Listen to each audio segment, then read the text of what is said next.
నమస్తే. స్త్రీ శక్తి మహిళా సంఘం నేను మళ్ళీ చెప్తున్నా. ఈ స్త్రీ శక్తి మహిళా సంఘం నిజంగా ఏంటి సంఘం? ఈ సంఘంలో ఉండే రూల్ ఏంటి?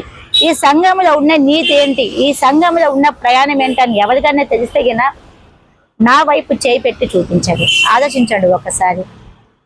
ప్రజల కోసం, ప్రజల క్షేమం కోసం, ఎదుటి మనిషి బాగుంటే నా కుటుంబం కూడా బాగుంటుందని ఒక మంచి ఆలోచనతో నా సంఘాన్ని స్థాపించిన నేను 20 సంవత్సరాల కిందట ఈ రోజు ఇంతమంది జనాభా నా ఎంట ఉంటూ ముందుకు నడుస్తున్నానంటే మీకు ఇంకా అర్థం కాలేదా?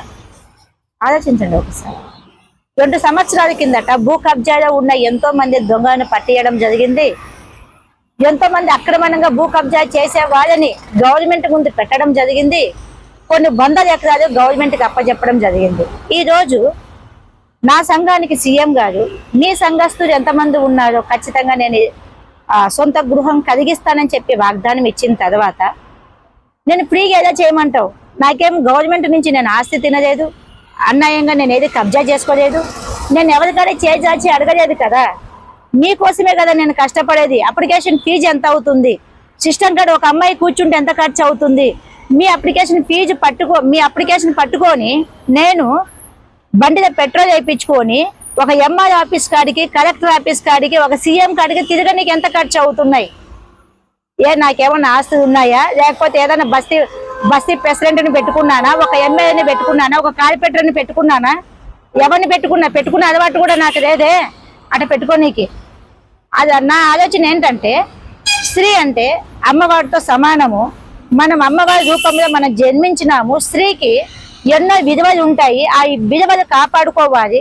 ఎదుటి మనిషి కూడా తప్పు చేస్తే పట్టి నాద తీయాలి అన్న భావంలో నడిచేదాన్ని.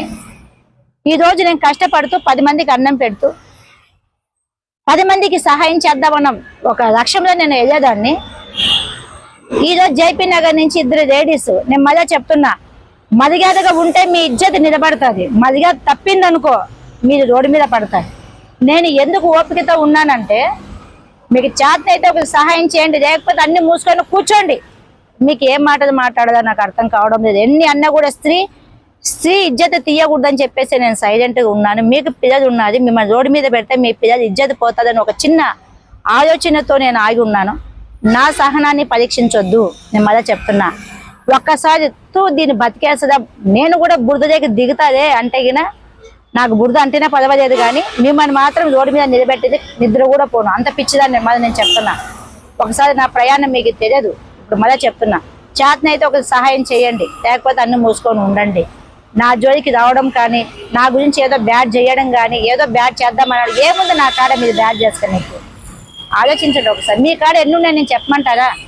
మీకు ఎవరైనా కూడా మిమ్మల్ని రోడ్డు మీద పెట్టినప్పుడు మీకు సపోర్టు ఒక అండ బలంతో, ఒక రాజకీయ బలంతో, ఒక పదవి బలంతో మీకు సపోర్ట్ చేస్తే వాళ్ళ ఇజ్జత్ కూడా పోతుంది. నేను మళ్ళీ చెప్తున్నాను. బస్తీ ప్రెసిడెంట్ నుంచి నేను చెప్తున్నాను, ఇలాంటి పనికి మాల వాళ్ళకి మీరు సపోర్ట్ చేస్తే మీ ఇజ్జత్ కూడా పోతుందని నేను గట్టిగా చెప్పడం జరుగుతుంది. మీకు ఏదైనా చేతనైతే ఇది కొన్ని 100 ఎకరాలు కబ్జా చేసుకొని గవర్నమెంట్ జాగలు ఏదుతున్నారు, వీళ్ళ పైన మీ ప్రతాపం చూపించండి. ఇంకొక దాని విషయానికి వస్తే గిన మర్యాద పూర్వకంగా మీ పనులు మీరు చూసుకుంటే బాగుంటుంది.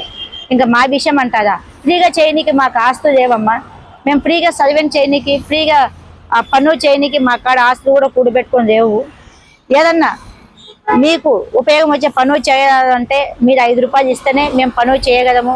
మేము ఏదో ఖర్చు పెట్టుకొని మీ పనులు చేయాలంటే అయినా మేము ఏ గవర్నమెంట్ కబ్జా చేసుకోలేదు, ఏ కార్పొరేటర్ దోచుకున్నట్టు మేము 100 కోట్ల ఆస్తి దోచుకోలేదు, ఏ ఎమ్మెల్యే దోచుకున్నట్టు 1000 కోట్ల ఆస్తులు మేము దోచుకోలేదు.